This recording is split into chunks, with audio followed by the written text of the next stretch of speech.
بھارتی chief of defence staff general Anil Chauhan کا اپنی ہی دفاعی صنعت پر شدید عدم اعتماد کا اظہار نہ صرف ایک خبر ہے بلکہ بھارت کے بوسیدہ اور کھوکھلے دفاعی ڈھانچے کی کھلی چارج شیٹ بھی۔ وقت پر اسلحہ نہ ملنے، دفاعی کمپنیوں کی کوتاہیوں اور معاہدوں کی مسلسل خلاف ورزی کے بارے میں ان کا شکوہ اس بحران کی نشاندہی کرتا ہے جسے مودی حکومت میک ان انڈیا کے شور میں چھپاتی رہی۔ جب ملک کی اعلیٰ ترین عسکری قیادت ہی کہہ رہی ہو کہ اسلحے اور ساز و سامان وقت پر نہیں ملتا،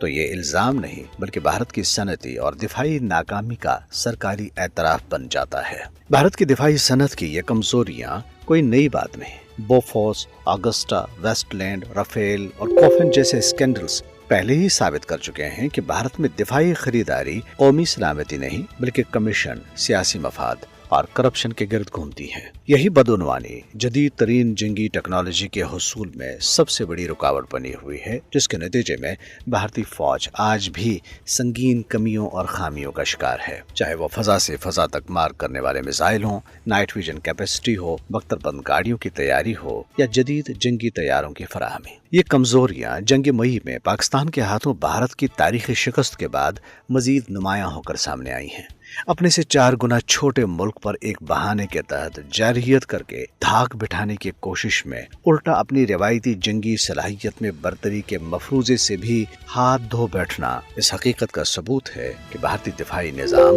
اندر سے کھوکھلا ہے۔ اس ہزیمت کو چھپانے کے لیے بھارت نے مہینوں تک جھوٹے بیانیے بنائے، مگر بھارتی سی ڈی ایس کے تازہ اعترافات نے تمام پردے ہٹا دیے۔ جنرل انل چوہان کا رونا دھونا غمازی کرتا ہے کہ شائننگ انڈیا یا وشو گرو اصل میں خالی مٹکا ہے جو بجتا تو بہت ہے مگر جدید جنگی صلاحیت کے بنیادی لوازمات کے حصول سے بہت دور۔ وشو گرو نہیں بلکہ ایک شوشہ چھڑو ہے۔ بھارت اگر واقعی دفاعی خود کفالت اور نیٹ سٹیبلائزر بننا چاہتا ہے تو اسے سب سے پہلے جموں کشمیر پر اپنے جابرانہ تسلط اور جارحیت پسندانہ روش ترک اور پھر قوم پرستی اور پروپیگنڈے سے آگے بڑھ کر اپنی کرپٹ، غیر ذمہ دار اور ناکارہ دفاعی بیوروکریسی کا احتساب کرنا ہوگا۔